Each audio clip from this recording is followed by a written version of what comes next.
के सहारा करुणा और शोभा दोनों कार की पिछली सीट पर बैठी थी। शोभा ने करुणा का हाथ पकड़ रखा था। करुणा बुरी तरह डर रही थी और बार बार पीछे मुड़कर देख रही थी। कार हाईवे पर दौड़ रही थी।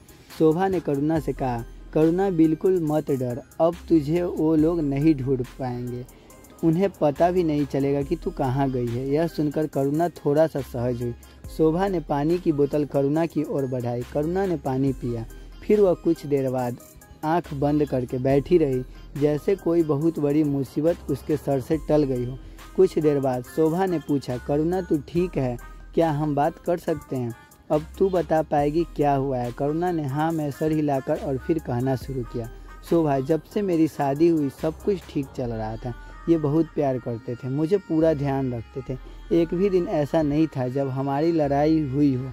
पूरे घर का खर्चा यही चलाते थे। इनका छोटा भाई यानी मेरा देवर कोई काम नहीं करता था, दिन भर इधर उधर घूमता रहता था। शाम को शराब पीकर आ जाता था। कई बार तो उसका झगड़ा हो जाता था, जिसे तेरे जीजाजी निपटाने जैसे भी देते। थाने में जाकर कई बार इसकी जमानत करवा कर भी लाए थे। इधर मेरी सास हमेशा मेरे देवर का पक्ष लेती थी। इसी बात से हम दोनों कुछ परेशान रहते थे।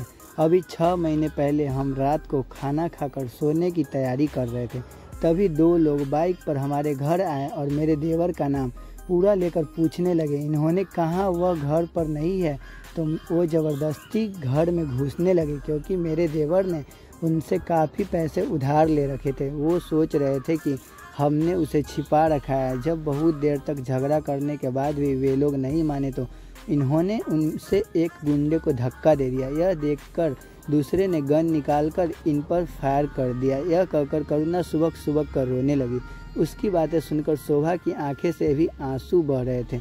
करुणा ने आगे कहना शुरू किया, गोली लगते ही ये गिर पड़े।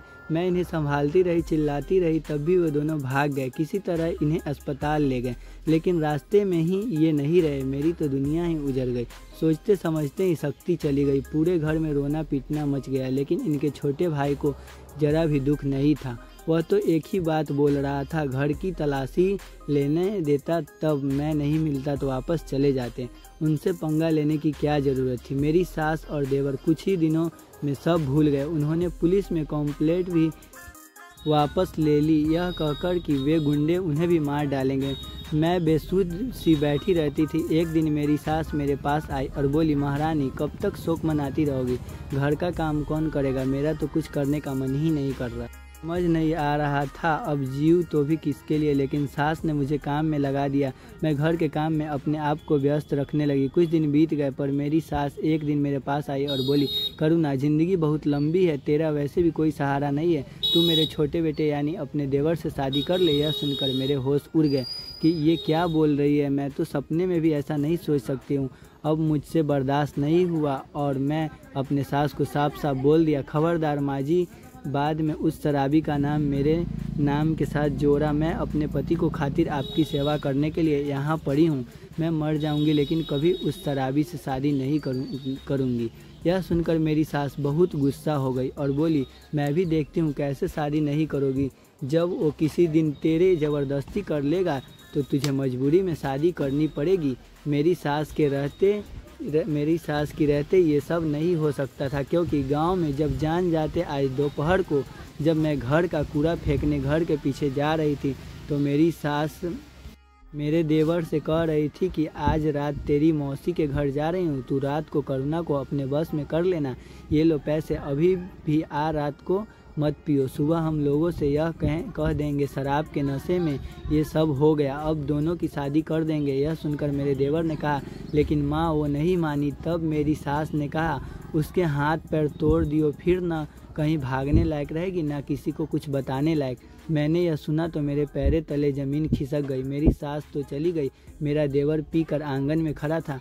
मैं चुपचाप अपनी जान और इज्जत बचाकर भाग आई। यह सुनकर करुणा फूंक फूंक कर रो पड़ी। उसे रोता देखकर शोभा भी रोने लगी।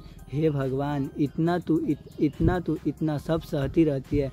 मैं तो सोच रही थी तू बहुत दुखी होगी। करुणा ने रोते हुए कहा, बहन, लगता है मेरी किस्मत में सुख ही नहीं। कभी कभी तो सोचती हूँ मर ही जाओ।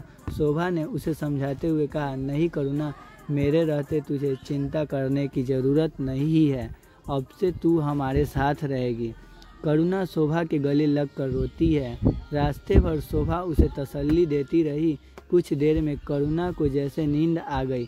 शोभा ने करण से बात की। करण तुमसे पूछे बगैर मैंने करुणा को अपने हाथ रखने के लिए बोल दिया है, तुम्हें बुरा तो नहीं लगा? करण ने कहा, कैसी बात करती हो शोभा, मुझे तो खुशी है, हम किसी के काम आ रहे हैं।